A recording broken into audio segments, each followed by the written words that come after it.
You're on it. All rise. Season 3, Episode 8, Monday, December 1st, 2025. Yes, sir. All clear. You may be seated. Good morning, good afternoon, everyone, and thank you for once again joining me inside the Pennsylvania College Basketball Court, or the PCBC for short. This is Season 3, Episode 8 of this wonderful podcast/series here on YouTube. Seasons 1 and 2 can be found in my Instagram page. Link will be in the bio of my main profile. I am your host, the Honorable Judge Noah, reporting live from the main town and home base of the PCBC of Slippery Rock, Pennsylvania. Today's episode is being changed a little bit. You may have heard me say good afternoon because I have decided to make a little change to releasing the times for each episode. So starting today, I'm going to be changing times to the release being 3 p.m. instead of 11 a.m.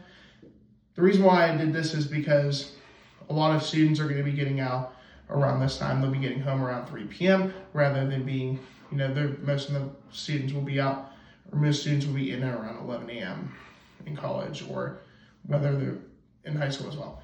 So from here on out right now, unless I can once again change it again, I'll let you guys know on my Instagram page if any updates change from there on the timing. But right now it will be 3 p.m. Eastern Standard Time when the episodes will be released, starting with this episode coming out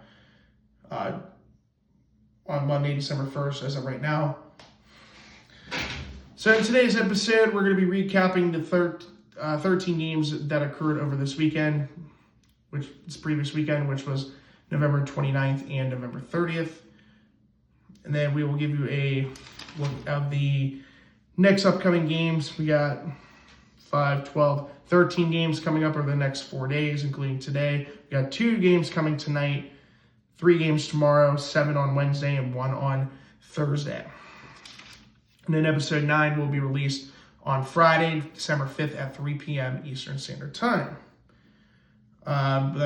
That episode may take a little bit to try to get filmed because I'll be working late on December 5th, or December 4th. That's the point. So anyways, without further ado, let's get rocking and rolling with episode 8. So the first game that came from yesterday, Saturday, this is November 29th. This would have been Penn West Clarion at Damon. Damon comes in ranked number 3 in Division II this weekend. The PCBC West Athletes of the Week and the top 25 rankings, if anything changes, will be coming on Friday as well. This game was played at Lumsden Gymnasium in Amherst, New York, just outside of Buffalo. In the first half, Damon outscored Clarion 33-39. In the second half, Damon outscored Clarion 35-31. Damon wins 74-64 over Clarion. The Wildcats improved to 8-0. Golden Eagles dropped to 3-3. For Clarion, my player of the game was Jeremy Thomas II. 30 minutes, he was 5 of 12 from the floor, 0 of 1 from three-point range, 8 of 9 from the free throw line, 4 rebounds, 3 assists, and 4 steals for 18 points. Trey Nelson recorded 11 points, 1 rebound, and 3 assists, and a steal for Clarion. In the first half, Penn West Clarion shot 50% from the floor, 30.8% from three-point range, and 50% from the free throw line. In the second half, they shot 41.7% from the floor, 0% from three-point range, going 0 of 5, and 91.7% from the free throw line. Overall, the Golden Eagles of Penn West Clarion shot 46% from the floor, 22.2% from three-point range, 77.8% from the free throw line. For Damon, my player of the game was Benjamin Hill. 31 minutes, he was perfect 8 out of 8 from the floor, 3 of 6 from the free throw line, had 8 rebounds, 3 assists, 2 blocks for 19 points. Zach Filikowski had 15 points and 11 rebounds with 2 assists and 3 steals. Justin Hemphill had 12 points, 9 rebounds, 7 assists, and 2 steals. And Ryan Heath had 12 points, 5 assists, 2 assists, and 2 steals. In the first half, Damon New York shot 51.6% from the floor, 0% from three-point range, going out of 8. and 77.8% from the free throw line. Second half, they shot 62.5% from the floor, 14.3% for three-point range, and 44.4% from the free throw line.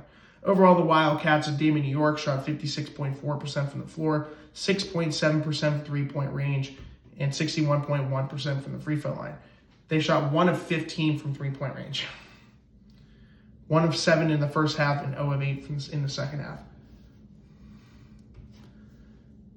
Next game, Penn West, California at Wilmington, Delaware.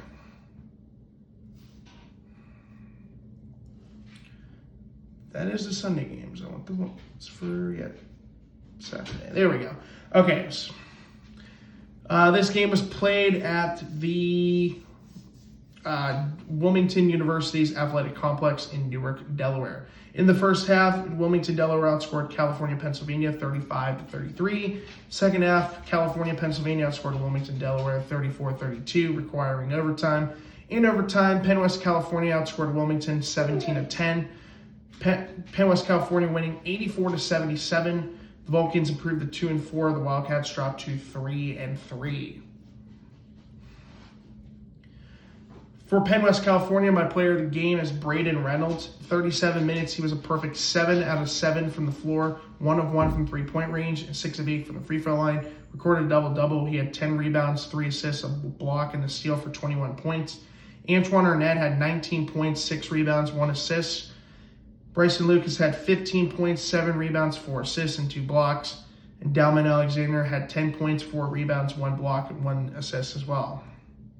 In the first half, Penn West, California had shot 37.9% from the floor, 27.3% from three-point range, 80% from the free throw line. Second half, they shot 50% from the floor, 11.1% from three-point range, and 71.4% from the free throw line. Overall, the Vulcans of Penn West, California shot 48.4% from the floor, 27.3% from three-point range, and 75% from the free throw line. For Wilmington, Delaware, my player of the game is Trey Hawkins. I think that's the third time I've announced his name this year. In 40 minutes, he was 6 of 11 from the floor, 1 of 2 from three-point range, 12 of 17 from the free throw line. He recorded a double-double with 14 rebounds, 3 assists for 25 points. Jalen Horsey had 15 points, 1 rebound, and 1 steal. Akeem Taylor had 13 points, 6 rebounds, 1 block, and 4 steals. In the first half, Wilmington, Delaware shot 40% from the floor, 37.5% from three-point range, and 66.7% from the free throw line. In the second half, they shot 38.7% from the floor, 25% from three-point range, 50% from the free throw line. Overall, the Wildcats of Wilmington, Delaware shot 39.4% from the floor, 30% from three-point range, 61.3% from the free throw line. And for some reason, they did not give me the stats for overtime. So we're just going with first and second half. Stats for overtime? Who knows? Next game. This is the only game I did not get correct over the weekend. I got 12 out of 13 games correct. This was the only one I did not get correct. And overall had 24 out of 26 games over the course of these past two episodes today, this episode and episode 7. I only got 2 games incorrect, and this was one of them. So I went 24-2 overall. Pretty impressive, which improves my total to 66-23, which is a 74.2% of the games I've gotten correct, which is very good compared to last season. Moving on. Glenville State and Seton Hill. This game was played at the Waco Center in Glenville, West Virginia. In the first half, Glenville State outscored Seton Hill 47-41. Second half, Glenville State outscored Seton Hill 39-35. Glenville State winning 86-76. The Pioneers improved to 3-2, while the Griffins dropped to 5-1. For Seton Hill, my player of the game, I'm going to go with Demetrius Scalaventius. On 38 minutes, he was 8 of 13 from the floor, 2 of 2 from three-point range, 2 of 5 from the free throw line, 7 rebounds, 3 assists, and 3 steals for 20 points. And Adair Ortiz also had 20 points, but had 3 rebounds, 1 assist, and 1 block, which is why I gave Scalaventius the player of the game.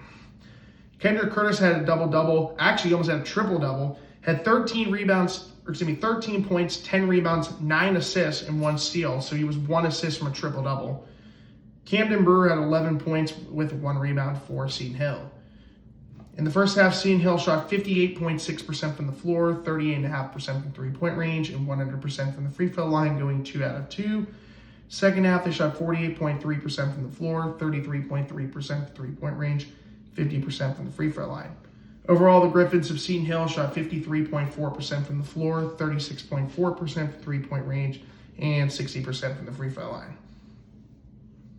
For Glenville State, my player of the game is Elijah Redfern. In 37 minutes, he was 9 of 12 from the floor, 2 of 3 from three-point range, 5 of 5 from the free throw line, 6 rebounds, 3 assists, and 4 steals for 25 points. Jalen Knott had 17 points, 1 rebound, 2 assists, and 2 steals. Don Colin Lewis had 15 points, 6 rebounds, 1 assist. And Ree Gabb off the bench had 11 points, 2 rebounds, and 1 assist with 1 steal. In the first half, Glenville State shot 60% from the floor, 35.7% from three-point range, 75% from the free throw line. In the second half, they shot 43.5% from the floor, 33.3% from three-point range, 75% from the free throw line. Overall, the Pioneers of Glenville State shot 52.8% from the floor, 34.6% from three-point range, and 75% from the free throw line.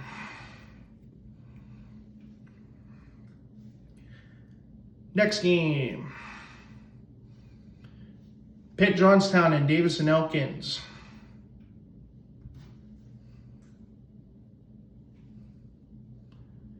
This game was played at the McDonald Center in Elkins, West Virginia. In the first half, Pitt Johnstown outscored Davis and Elkins 43-36. Second half, Pitt Johnstown outscored Davis and Elkins 49-35. Pitt Johnstown winning 92-71. The Mountain Cats improved to 4-2, while the Senators dropped to 2-4. For Pitt Johnstown, my player of the game easily goes to Baden Forup.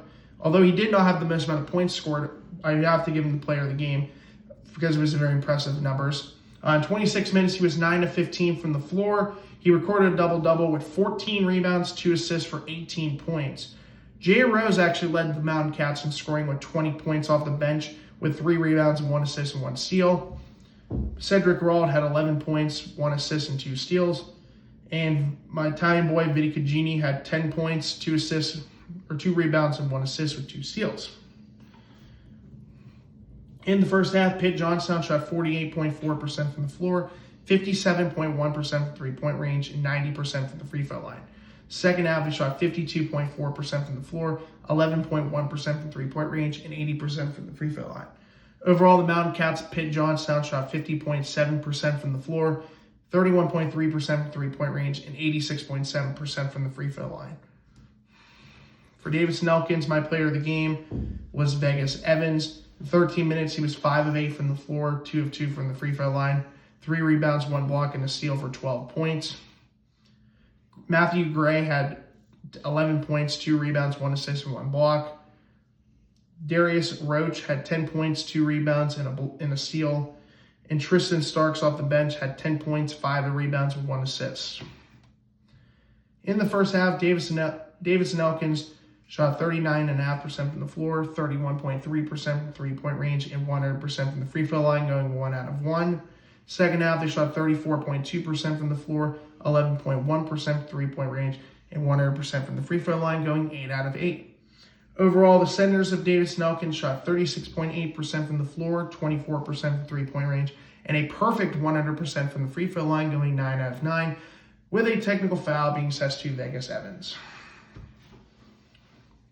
And the final 2 games of Saturday, I actually got all 4 games of the Gary Miller Classic correct. What a coincidence.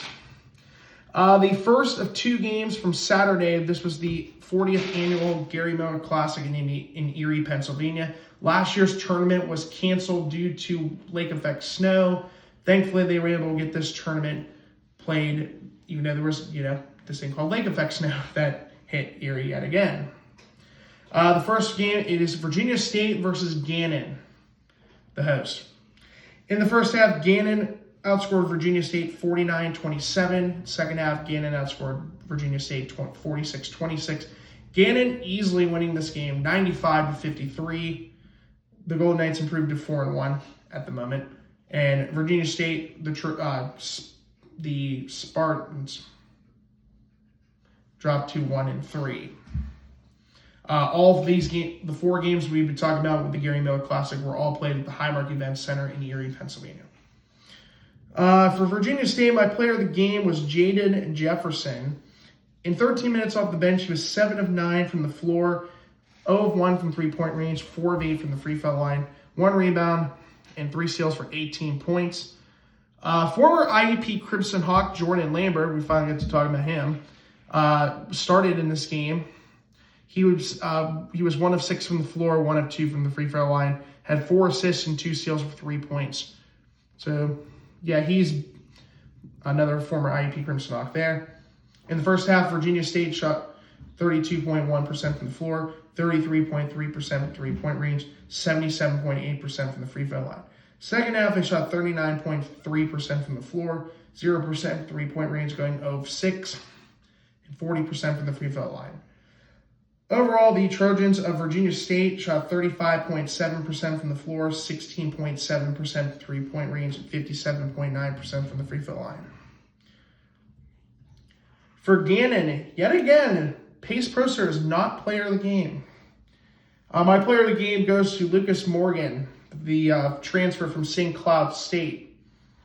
In 19 minutes, he was 5 of 8 from the floor, 2 of 4 from three-point range, and a perfect 4 out of 4 from the free throw line. He had 4 rebounds and 1 steal for 16 points. Lane Sarver had 14 points, 2 rebounds, 2 assists, and a steal. Mackenzie Morgan, Lucas Morgan's brother, had 12 points, 8 assists, and 2 steals, or 8 rebounds and 2 steals.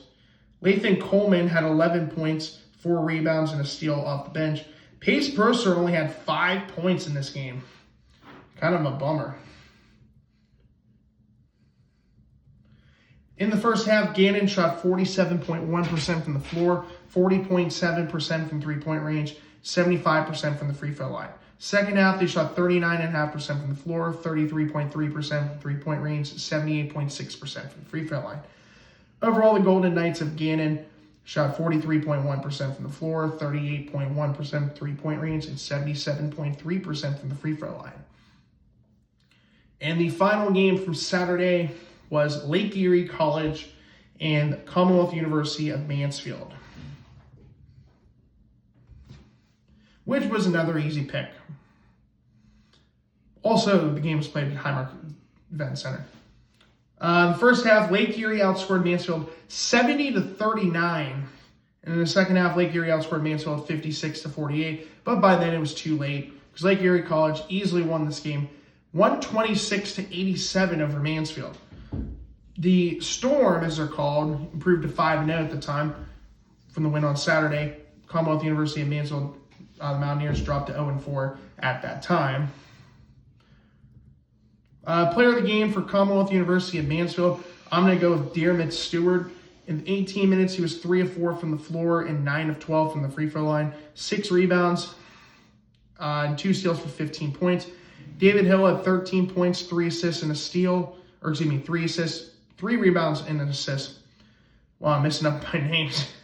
Former Kutztown Golden Bear, Juju Begon, had 10 points, 3 rebounds, and 1 assist. In the first half, Commonwealth University of Mansfield shot 51.9% from the floor, 22.2% from three-point range, and 60% from the free throw line. Second half, they shot 51.6% from the floor, 20% from three-point range, 65.2% from the free throw line. Overall, the Mountaineers of the Commonwealth University of Mansfield shot 51.7% from the floor, 21.4% from three-point range, and 63.2% from the free throw line. IUP will be facing Commonwealth University of Mansfield in approximately 15 days from today, so December 16th. It'll be the last home game for IUP in the calendar year of 2025. Moving on to Lake Erie College, my player of the game is Gavin Welch. In 14 minutes, he was 9 of 12 from the floor, 7 of 9 from three-point range with 2 rebounds, 1 assist, and a block for 25 points. Amari Williams had 17 points, 7 rebounds, and 2 assists with a steal. Calium Etheridge had 17 points, 5 rebounds, 3 assists, and 2 steals in 14 minutes being off bench.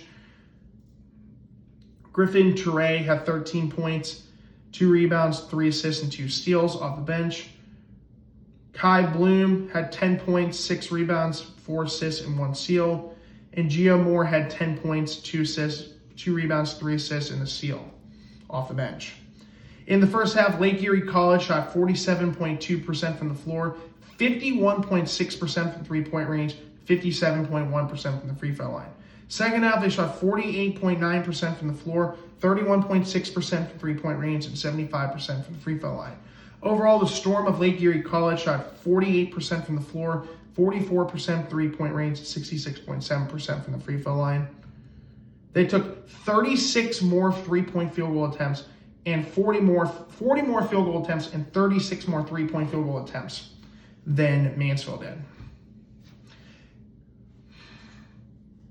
See, overall on Saturday, I went 5-1. Again, the only game I did not get correct was Seton Hill versus Glenville State. On to the games from yesterday. Good news is I got all 7 games correct. We started off with Slippery Rock and D'Youville.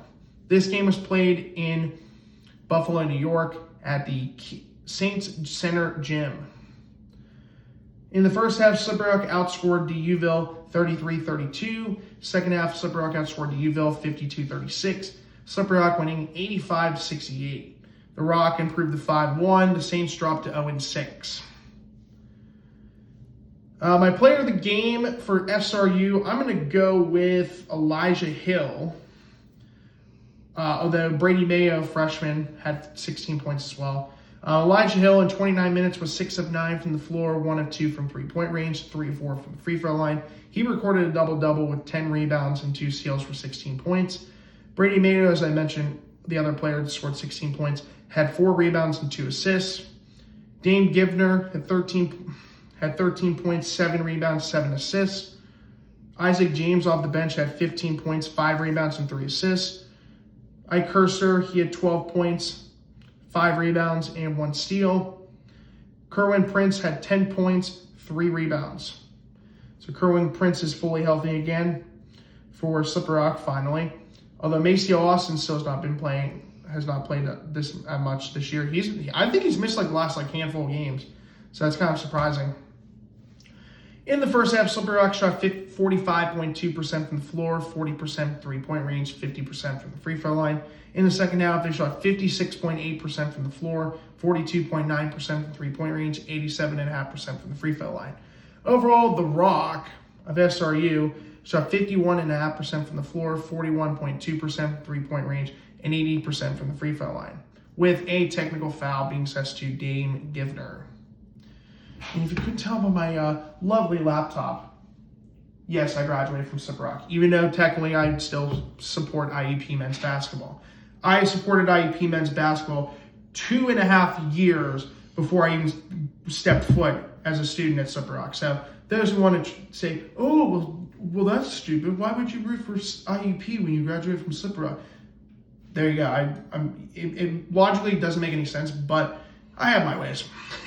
Anyways, for D'Youville, my player of the game was Elisha Warren. In 35 minutes, he was 4-14 from the floor, 1 of 7 from three-point range, 8 of 10 from the free throw line, 6 rebounds, 1 assist, 1 block, and 1 steal for 17 points. Dawson Matzel had 11 points, 2 rebounds, 1 assist, and Kevin Thompson off the bench had 11 points, 1 rebound, 1 assist, and 1 block. In the first half, D'Youville, New York shot 34.3% from the floor, 15.4% from three-point range, 60% from the free throw line. Second half, they shot 40.7% from the floor, 31.3% from three-point range, and 60% from the free throw line. Overall, the Saints of D'Youville, New York shot 37.1% from the floor, 24.1% from three-point range, and 60% from the free throw line. Next game, St. Thomas Aquinas versus our boys, the boys behind me.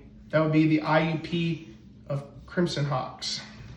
Game was played at the Cavalcia Convention Athletic Complex, or better known as the KCAC. This was the first game for IUP since their 28-point win against Uville last week, right before Thanksgiving break. In the first half, IUP outscored St. Thomas Aquinas 47-24. In the second half, STA outscored IUP 40-31. IUP cruised in this game till about the final 2 minutes of the second half, when St. Thomas Aquinas was putting up garbage points, and ended watching every single second of today's game, or yesterday's game, at the 1 p.m. tip-off. IUP wins 78-64. The Crimson Hawks improved to 4-1, and the Spartans dropped to 3-3. I will not be doing an IUP scouting report for this episode, but that will be coming up on Friday when we'll be talking about IUP versus Kutztown. My player of the game for St. Thomas Aquinas, we're going to go with Sterrell Hearns, who was their number one scorer coming into this matchup. In 26 minutes off the bench, he was 7 of 14 from the floor, 1 of 5 from three-point range, 5 of 5 from the free throw line, 3 rebounds, 2 assists, and 4 steals for 20 points. In the first half, St. Thomas Aquinas shot 36.4% from the floor, 0% from three-point range, going 0 of 9, and 88.9% from the free throw line. Second half, he shot 42.9% from the floor, 30% from three-point range, and 77.8% from the free throw line. Excuse me. Overall, the Spartans of St. Thomas Aquinas, New York, shot 40.4% from the floor, 15.8% for three-point range, and 83.3% from the free throw line, with a technical foul being set to Michael Peralta. For the Crimson Hawks of IUP, I would go Dallas Dillard because he had 21 points, but my player of the game goes to the guy who has the name of the title of this episode. Dunk day for Damir Brooks. 35 minutes, he was 9 of 12 from the floor, which about 7 of the field goal attempts that he made were dunks. But was 1 of 6 from the free throw line. He had 9 rebounds, 2 assists, 1 block, and 2 steals for 19 points. Dallas Dillard was the highest scoring player for the Crimson Hawks. In 27 minutes, he was 8 of 13 from the floor and 5 of 6 from three-point range. 3 rebounds, 4 assists, and 4 steals for 21 points. Tyler Grove, off the bench, in 17 minutes, he was 3 of 7 from the floor, 2 of 5 from three-point range, 3 of 4 from the free throw line. Had 1 rebound and 1 steal for 11 points. Christian Moore, in 32 minutes, was 2 of 8 from the floor, 2 of 5 from three-point range, 3 of 4 from the free throw line, 2 rebounds, 4 assists, and 2 steals for 9 points. Kamani Marrero was close to a double-double. Actually, no, he wasn't with points. But anyways, in 33 minutes, he was 1 of 7 from the floor, 0 of 3 from three-point range, 3 of 4 from the free throw line, 3 rebounds, 9 assists, and 1 steal for 5 points. Bautista Rodriguez, in 22 minutes, was 2 of 3 from the floor, 1 of 3 from the free throw line, 5 rebounds, 3 steals for 5 points. And the remaining scoring player off the bench was Ian Herring. 14 minutes, was 4 of 5 from the floor, and 0 of 1 from three-point range, 4 rebounds and 1 block for 8 points. Sarpford Toon, in 18 minutes, was 0 of 3 from the floor and 0 of 2 from three-point range, and had no points. He did have 2 fouls and 1 turnover. And then Luke Triggs recorded 0 statistics, but did play 2 minutes. In the first half, IUP shot 57.1% from the floor, 50% from three-point range, 0% from the free throw line, going 0 of 2. Second half, they shot 39.1% from the floor, 25% from three-point range, 57.9% from the free throw line. Overall, the Crimson Hawks of IUP shot 50% from the floor, 40.9% from three-point range, 52.4% from the free throw line. Yet again, the free throws are starting to hurt us a little bit. With the technical foul, the first one of the season for IUP, and that went on Dallas Dillard. It was a double tech on him and Parada. But overall, good win for IUP. They definitely just need to keep the foot on the gas for the full 40 minutes, because against a team like Gannon, that is not going to work. They may be able to pull off a win, but you want to try to play full 40 minutes at all times against Gannon, especially when they're going to be playing full court pressure the entire game. Even if they're up by 15 points, they're still going to play full court pressure. All right, moving on. Next game. This was the consolation game of the Gary Miller Classic, so the third place game. That would be Commonwealth University in Mansfield and Virginia State. In the first half, Virginia State outscored Mansfield 33-32. Second half, Virginia State outscored Mansfield 41-32. Virginia State winning 74-64. So Virginia State gets third place. Mansfield unfortunately gets dead last, going on 2 in the classic, or in the tournament, I guess we would say. Virginia State, the Spartan Trojans improved to 2-3. The Mountaineers dropped to 0-5. For Commonwealth University in Mansfield, my player of the game is Nasir Brown. 22 minutes, he was 6 of 8 from the floor, 3 of 4 from three-point range, and 2 of 2 from the free throw line. He had 1 assist and 1 steal for 17 points off the bench. Sterling Scott was the highest scoring player for the starters and had 14 points, 7 rebounds, and 3 assists. Dearmid Stewart had 10 points, 5 rebounds, 3 assists, and 2 steals. Juju Bagan had 10 points, 6 rebounds, 1 assist, and 2 steals. In the first half, Commonwealth University of Mansfield shot 39.4% from the floor, 25% from three-point range, and 100% from the free throw line, going 3 out of 3. Second half, they shot 35.5% from the floor, 21.4% for three-point range, 63.6% from the free throw line. Overall, the Mountaineers of Commonwealth University of Mansfield shot 37.5% from the floor, 23.1% for three-point range, and 71.4% from the free throw line. For the Trojans of Virginia State, my player of the game was Davian Coleman. In 18 minutes, he was 6 of 10 from the floor, 2 of 4 from the free throw line, had 8 rebounds and 2 blocks for 14 points. Amari Wimbush off the bench had 12 points, 8 rebounds, 3 assists, and a block. William Hopkins had 10 points, 2 rebounds, 1 assist, 1 block, and 1 steal. And Jared White had 10 points, 6 rebounds, and 2 assists. In the first half, Virginia State shot 43.8% from the floor, 50% from three-point range, 16.7% from the free throw line. Second half, they shot 47.2% from the floor, 0% from three-point range, 77.8% from the free throw line.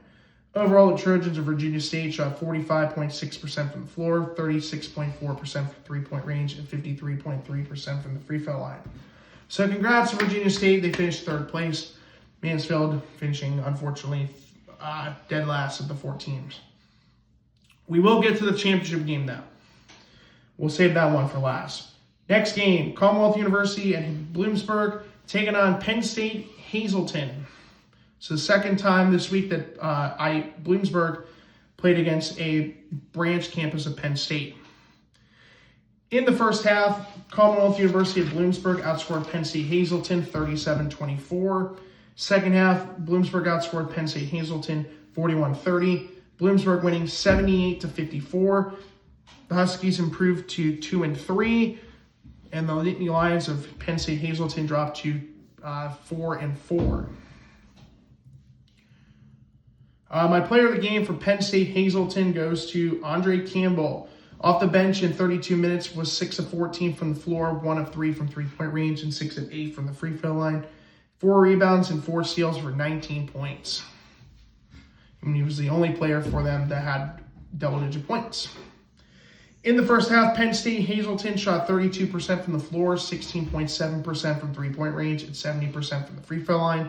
Second half, they shot 36.4% from the floor, 20% from three-point range, and a perfect 100% from the free throw line, going 3 of 3. Overall, the Nittany Lions of Penn State Hazleton shot 34.5% from the floor, 19% from three-point range, and 76.9% from the free throw line. For Commonwealth University of Bloomsburg, my player of the game goes to Zion Nichols. In 14 minutes off the bench, he was 5 of 6 from the floor, 3 of 3 from three-point range, and 2 of 3 from the free throw line. 1 assist and 1 steal for 15 points. Thaddeus Lee, in 10 minutes, he had 13 points, 4 rebounds. Sawyer Floyd, in 14 minutes, had 11 points, 1 rebound, and 1 assist with 1 steal. And Reese Nagal, in 25 minutes, had 10 points, 2 rebounds, and 2 steals. In the first half, Commonwealth University of Bloomsburg shot 57.1% from the floor, 61.5% from three-point range, 71.4% from the free throw line. In the second half, they shot 39.3% from the floor, 25% from three-point range, 72.7% from the free throw line. Overall, the Huskies of the Commonwealth University of Bloomsburg shot 46.9% from the floor, 44% from three-point range, and 72.4% from the free throw line. And the second to last game from yesterday was East Stroudsburg and Mercy. The closest game of the weekend, actually. I'm pretty sure this was the closest game of the weekend we had. It was a 6-point decision. That would be correct. because California and Wilmington was 7 points. In the first, this game was played at the Kohler Fieldhouse in East Stroudsburg, Pennsylvania. I also forgot to mention the previous one at the, can't remember what Bloomsburg's facility was called. I believe it was called the H.E. Bailey Fieldhouse.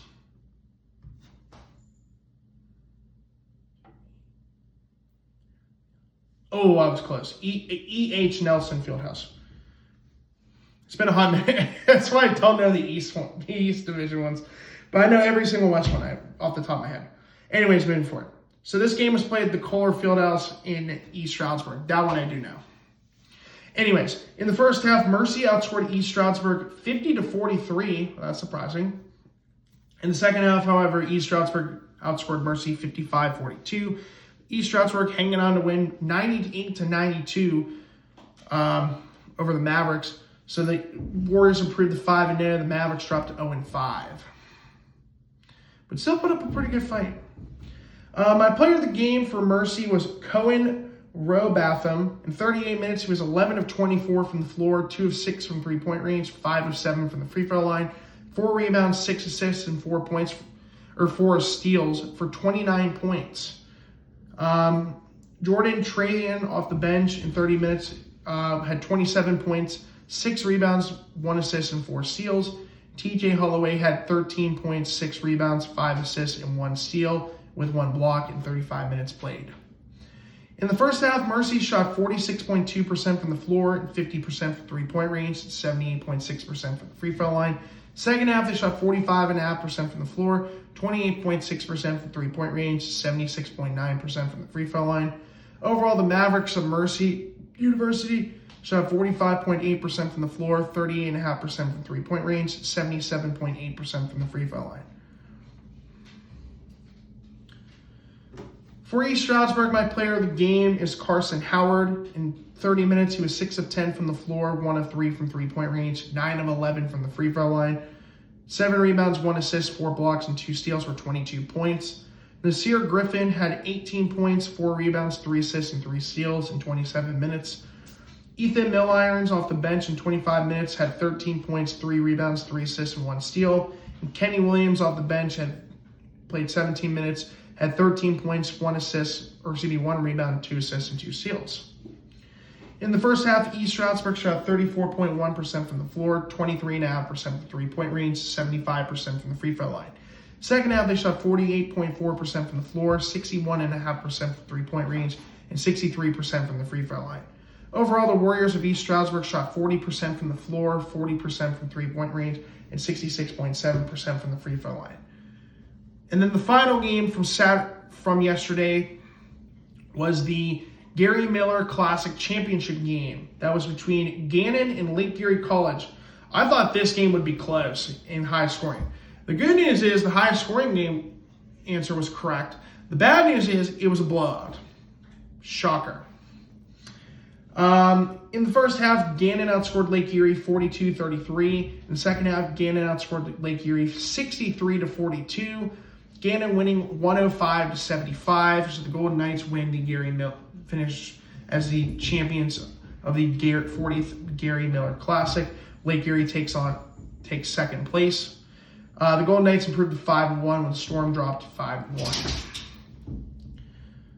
For Lake Erie, my player of the game is Rokas Castillo. In 18 minutes, he was 2 of 9 from the floor, 1 of 4 from three-point range, 7 of 8 from the free throw line, 3 rebounds, 2 assists, and 1 steal for 12 points. Kai Bloom had 11 points, 2 rebounds, and 1 assist in 17 minutes. Riley Cervenka in 16 minutes had 11 points, 1 rebound, 1 assist. And Gio Moore had 10 points, 3 rebounds in 18 minutes off the bench. In the first half, Lake Erie shot 29.7% from the floor, 19.1% from three-point range, and 87.5% from the free throw line. Second half, they shot 26.8% from the floor, 25% from three-point range, 80% from the free throw line. Overall, the Storm of Lake Erie, Ohio, shot 28.2% from the floor, 21.6% from three-point range, 82.1% from the free throw line. Spoiler alert, you're probably not winning if you're shooting 28% overall from the floor. For the third game in a row, Pace Presser is not player of the game. Wow, they're really... Gannon has a lot of good role players. If Pace Presser isn't getting player of the game for the third straight time. Player of the game was Lucas Morgan's brother. For this game, it's Mackenzie Morgan is my player of the game for the Gary Miller Classic Championship game. 21 minutes, he was 6 of 8 from the floor, 5 of 6 from three-point range, 4 of 4 from the free throw line, 5 rebounds, 2 assists, 1 block, and 1 steal for 21 points. Lane Sarver, in 22 minutes, was 17 points, 5 rebounds, 2 assists, and 2 steals. Lucas Morgan had 15 points, 3 rebounds, 3 assists, and a block in 23 minutes. And Precious Idiaru had 11 points, 8 rebounds, 1 assist, and 3 blocks in 20 minutes off the bench. Pace Presser averaged 7 points per game in the 2 games of the Gary Miller Classic. He had 5 points against Virginia State and 9 against Lake Erie College. In the first half, Gannon shot 50% from the floor, 35.7% from three-point range, 75% from the free throw line. Second half, he shot 63.6% from the floor, 57.1% from three-point range, 86.7% from the free throw line.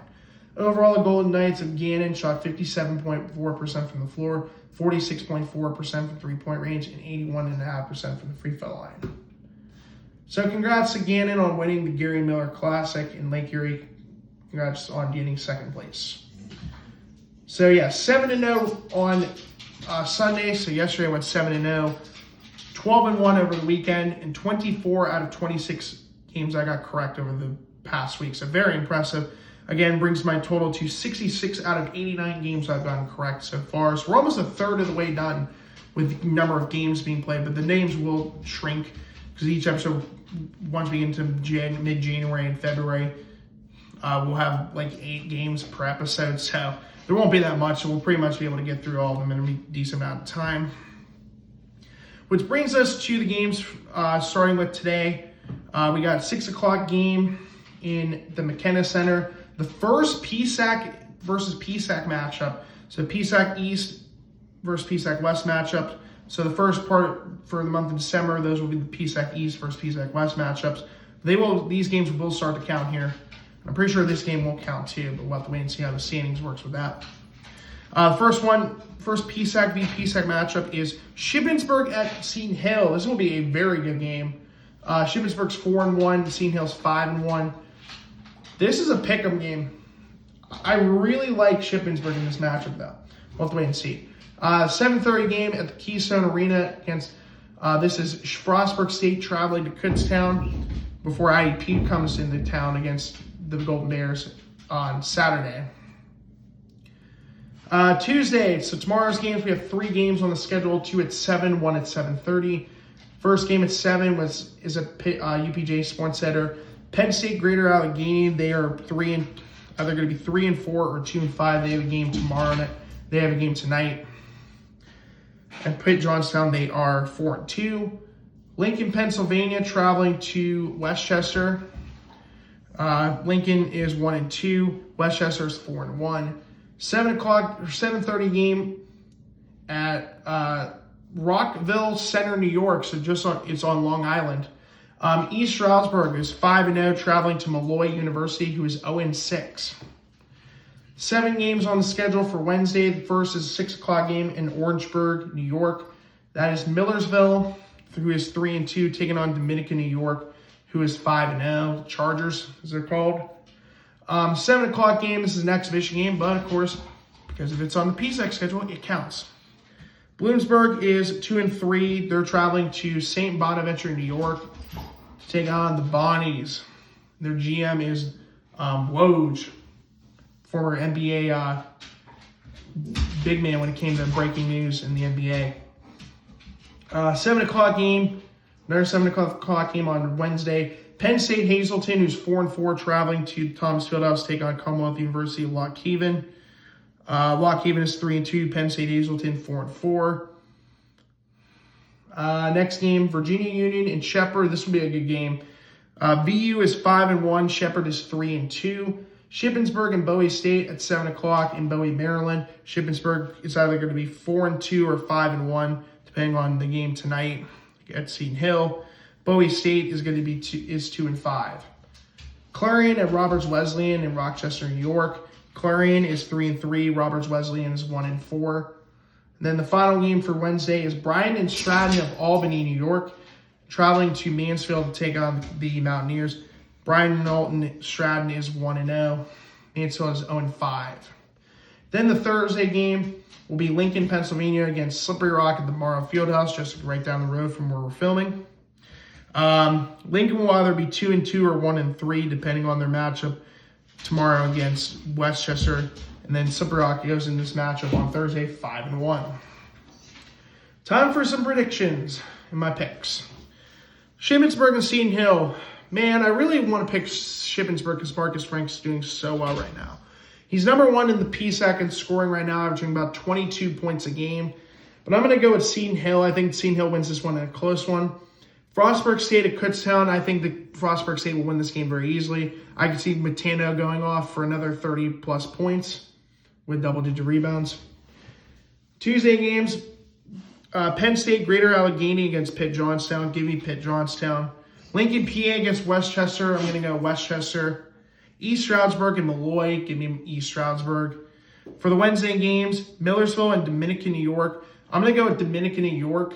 The Chargers beating the Marauders. Penn State, Hazleton, and Lock Haven. I'm going to go Commonwealth University of Lock Haven. Bless you, Pete. It's my dog that just sneezed. Bloomsburg and St. Bonaventure. I'm going to pick the Bonnies to beat the Huskies. Shippensburg and Bowie State. Give me Shippensburg to win that matchup. Virginia Union versus Shepherd. This is going to be a close game. I think Shepherd pulls off the win, though. I think it's going to be a close one. Shepherd can win this game, and I'm going to call an upset on that one. Clarion and Roberts Wesleyan. Give me Clarion. Mansfield and Bryan Stratton. Give me Mansfield to win that one in a close one. And then Lincoln, PA against Slippery Rock. I'm going to go with the college I graduated last year, and that would be Slippery Rock to win that game I think Slippery Rock wins that game pretty easily. But with that being said, that is going to conclude episode 8 of the PCBC. So thank you guys for understanding the time purposes. So I will be filming gonna hopefully have it ready for you guys on Friday, December 5th at 3 p.m. Eastern Standard Time, though it might get changed to 4 p.m. depending on or 5 p.m. depending on that time. But we'll have to wait and see. But until then, I'm your host, the Honorable Joe Snow, reporting live from the hometown and main base of the PCBC, Slippery Rock, Pennsylvania, saying so long and thank you so much for joining me inside good old Pennsylvania College basketball court. And I'll see you guys on Friday for episode 9.